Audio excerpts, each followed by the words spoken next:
On est ici ce soir dans une rencontre lecture avec Julien Minyoung, vit en Corée, mais qui est de passage en France. Mais les thèmes que tu abordes sont assez universels entre la France et la Corée. Il y a le thème des séparations, les thèmes des nouveaux départs, des épreuves, de la violence, des addictions, des accidents, des pertes, mais aussi du racisme. Fait traverser aussi des notions d'amour, d'amitié, de famille, de parentalité.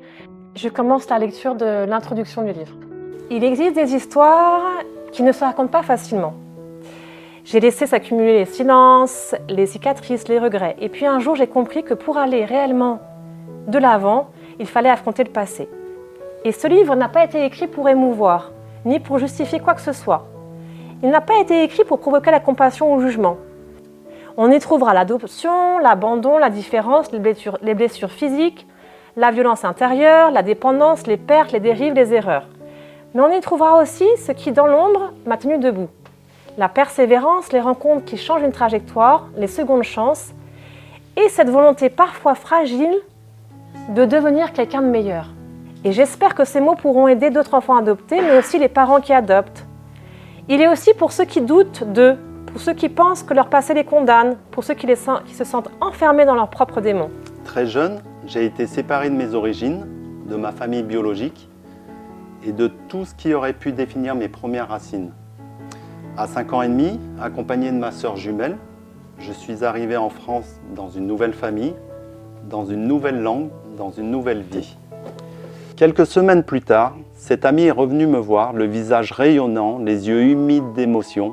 Il m'a dit « Julien, j'ai retrouvé ma famille biologique ».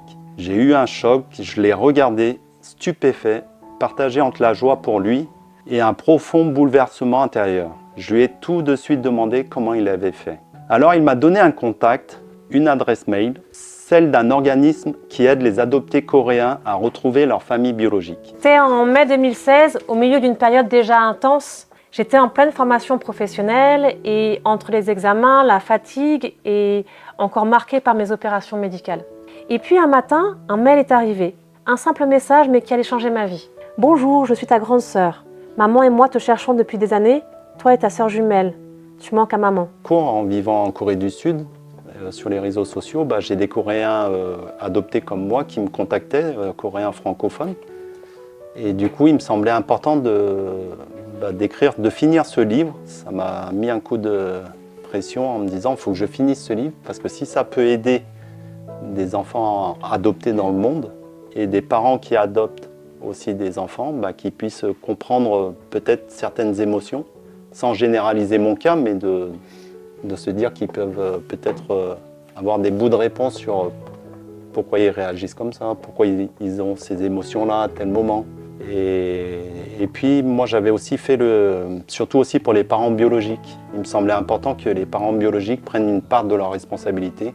Quand on abandonne un enfant, on a des responsabilités, alors sans être dans le jugement, mais au moins que les parents biologiques puissent lire mon livre et se dire peut-être que je peux donner un bout de réponse à l'enfant que j'ai abandonné à l'autre bout de la terre et qu'ils prennent leur part de responsabilité, parce qu'un abandon, c'est pas rien, sans les juger, parce que je pense que c'est dur de dire d'abandonner un enfant, mais au moins de dire le nom, le prénom, puis la date de naissance et les circonstances de l'abandon. Je pense que pour un enfant adopté, c'est important. Moi, quand j'ai su les réponses de mon passé, ça m'a fait un bien fou. Même si ça a été violent, et avec le recul, je me dis maintenant je suis en paix avec mon passé.